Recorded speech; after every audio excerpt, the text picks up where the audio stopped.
할렐루야. 아멘. 그동안 잘 계셨습니까? 우리 ITN 보고방송을 시청하는 시청자 여러분, 오늘은 사랑이 증거라는 제목을 가지고 여러분과 함께 하나님의 말씀을 나눠보겠습니다.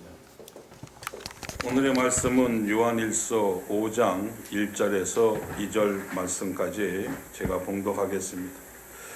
예수께서 그리스도이심을 믿는 자마다 하나님께로부터 난 자니 또한 나오신 이를 사랑하는 자마다 그에게서 난 자를 사랑하느니라. 우리가 하나님을 사랑하고 그의 계명들을 지킬 때에 이로써 우리가 하나님의 자녀를 사랑하는 줄 아느니라 하고, 요한 사도는 이렇게 본 서신 속에서 진리와 사랑, 믿음과 행함이라는 함축된 말씀을 가지고 우리에게 전달하고 있습니다. 그리스도에 대한 진리는 그분의 신성과 모든 죄를 정결케 하고 거룩하신 하나님의 의로운 분노를 잠잠케 하는 그분의 죽음의 권세를 믿는 것을 의미합니다 라고 말씀하고 있습니다. 오늘 본문 1장 1절에서 3절 말씀을 통하여 하나님의 신성, 예수님의 신성과 또 7절 말씀 통하여 모든 죄를 정결케 해주심과 2장 2절을 통하여 거룩하신 하나님의 의로운 분노를 잠재게 하는 그분의 죽음으로 권세를 믿게 하는 귀한 말씀을 증거하고 있습니다. 또 우리는 하나님의 사랑이 그리스도의 십자가에 의해서 가장 완전하게 표현된다는 것과 영원한 생명은 오직 그리스도와 믿음을 통한 연합에 의해서만 체험됨을 믿는다고 고백하고 있습니다. 또한 영생은 믿음에 의해서 주어지는 그분의 은혜의 선물이라는 것이라고 믿게 됩니다. 요한은 이 위대한 주제가 어떻게 하나의 조화를 이루는지에 대하여 언급하는데 그것은 사랑이라고 합니다. 4장 16절에 하나님은 사랑이시라고 말씀하고 있습니다. 사랑은 하나님의 본성이며 원인이며 기초로서 모든 것은 그로 말미암아 이루어지기 때문이라는 것입니다. 그러면서 요한은 사랑에 대하여 예리하게 설파합니다.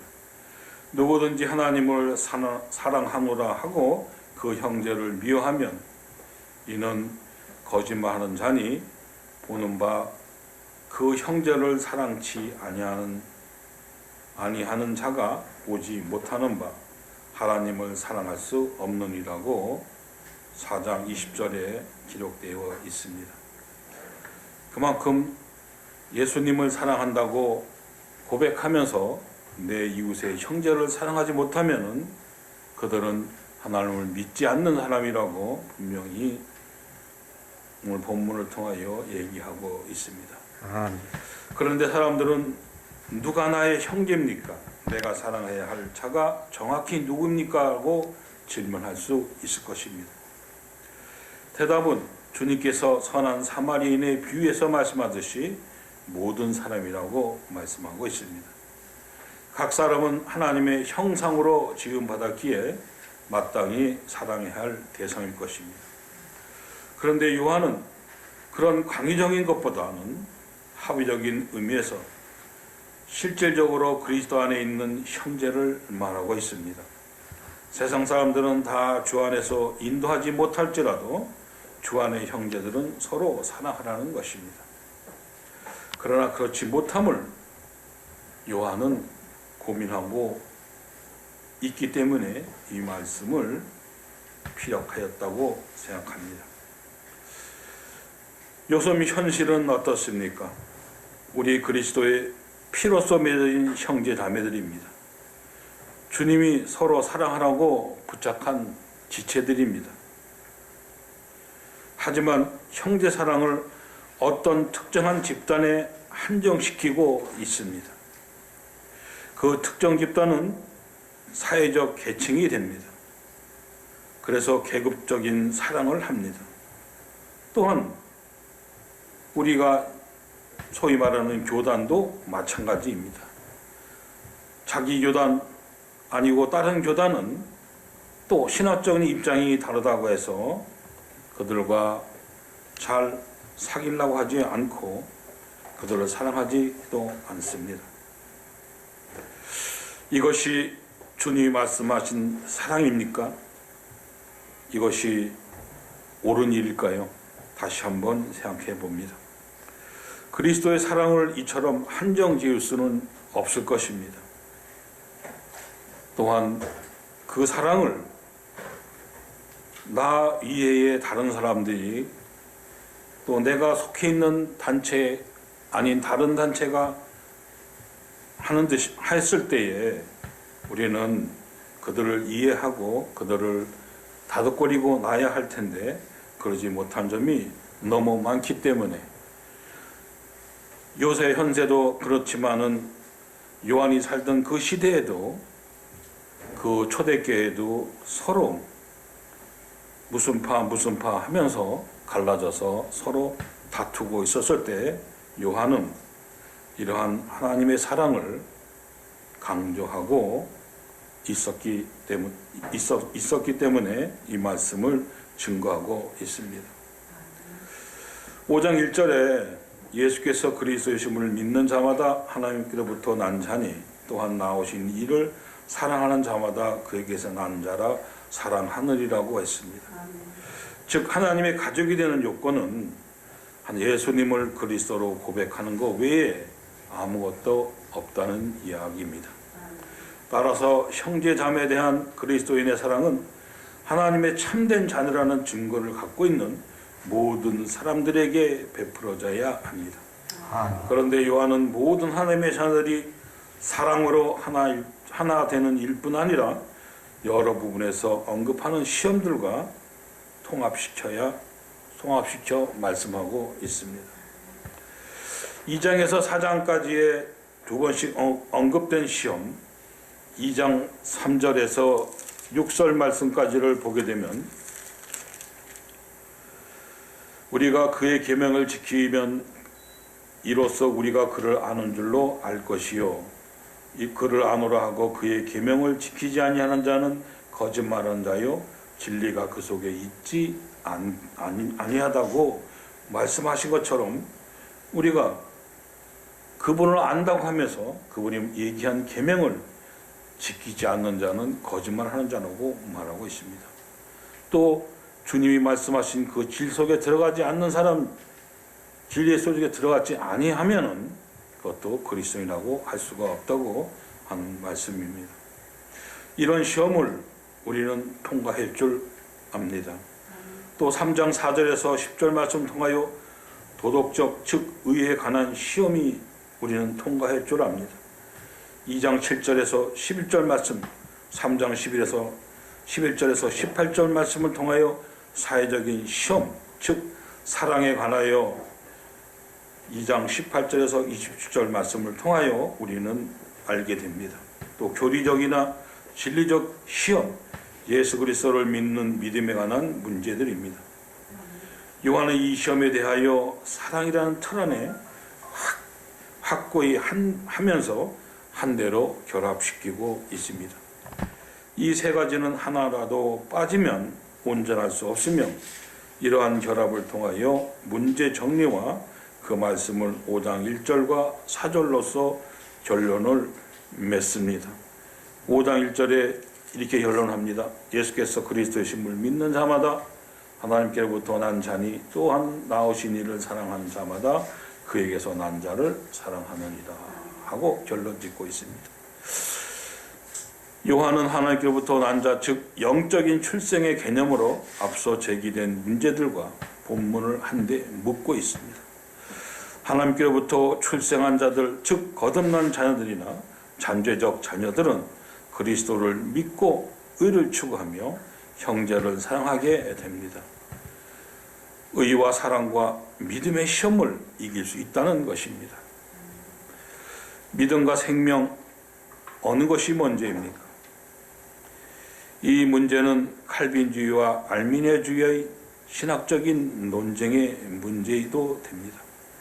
왜냐하면 이는 인간이 그리스도를 믿기로 결심함으로써 하나님을 선택하는 것이냐, 아니면 하나님께서 먼저 인간을 택하사 그를 그리스도 안에서 살리심으로써 그 결과 사람들이 믿게 되었느냐라는 문제를 암시하고 있기 때문입니다. 요한은 논쟁을 거듭남이라는 말씀으로 해석시키고 있습니다. 믿는다는 단어는 현재 시로서 현재적이며 계속적인 행위를 가리킵니다. 태어난다는 단어는 완료 시제입니다. 이는 어떤 행위가 과거에서 일어나서 끝났지만 그 결과가 계속되고 있음을 의미합니다.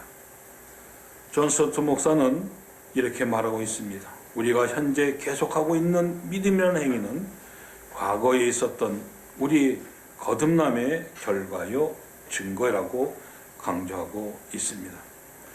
우리는 하나님의 자녀가 되었고 계속 하나님의 자녀로 남아 있습니다. 우리는 먼저 삶을 얻었기 때문에 믿고 그 외 모든 영적인 일들을 하고 있습니다. 만약 순서가 이렇게 않는다면 생명의 시험들은 우리가 하나님의 자녀임을 알려주는 증표로서의 역할을 하지 못할 것입니다. 잉태와 출생이라는 개념은 사람들에게 생명을 주사 자기 자녀로 만드시는 하나님의 활동에 대한 놀라운 상징이 됩니다. 이 개념은 2장 28절에서 3장 3절에 언급된 것처럼 영적으로 자녀를 낳는 일에 있어서 주도권이 하나님께 있다는 사실입니다. 야고보 사도는 이렇게 이야기하고 있습니다. 그가 그 조물 중에 우리가 한 첫 열매가 되게 하시려고 자기의 뜻을 쫓아 진리의 말씀으로 우리를 낳으셨느니라고 야고보서 1장 18절에서 강조하고 있습니다. 이는 인간적으로든 영적으로든 자녀를 낳는 것은 하나님의 선택에 의해 이루어진다는 말씀입니다. 둘째로는 거듭남의 방법입니다. 야고보의 언급처럼 거듭남은 진리의 말씀, 복음에 의해서입니다. 베드로전서 1장 23절에 거듭난 것이 썩지 않을 씨로 된 것이라고 언급하고 있습니다. 생명의 말씀이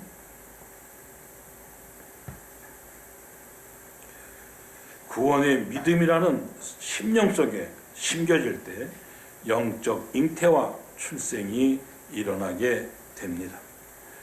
이러한 출생은 부모와 가족과 전혀 무관할 수는 없는 것으로 무관할 수 없는 것으로 가족과의 관계성으로 태어납니다. 또 그 가족과의 DNA를 공유합니다. 그를 낳아준 사람의 성격을 일부분은 소유하게 된다는 것입니다. 영적으로 하나님의 자녀들의 특성들을 드러내 보인다는 것이 요한의 주장인 것입니다. 본문 2절에 우리가 하나님을 사랑하고 그의 계명을 지킬 때에 이로써 우리가 하나님의 자녀를 사랑하는 줄 아느니라고 말씀하고 있습니다.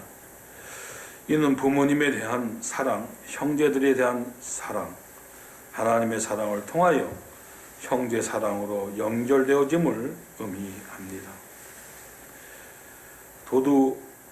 신학자인 도두는 이렇게 얘기하고 있습니다.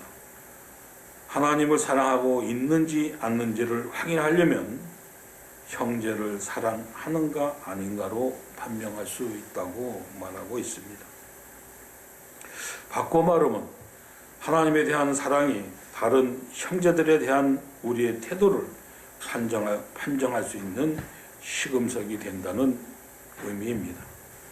요한은 분명 하나님에 대한 사랑과 인간에 대한 사랑이 한데 연결되어 있어 상통하게 되어 있다고 말합니다. 부모를 사랑하는 자는 그 부모의 자녀도 사랑 않을 수 없다는 의미입니다. 하나님께로부터 난 것은 그의 한 가족이며 있는 부모에 대한 의무뿐 아니라 자녀에 대한 의무도 함께 생긴다는 말씀입니다. 그러므로 다른 사람에 대한 사랑은 하나님의 자녀가 되었다는 데 따르는 의무요 직접적인 결과라고 요한 사도는 강조하고 있습니다. 오늘 본문 말씀을 통하여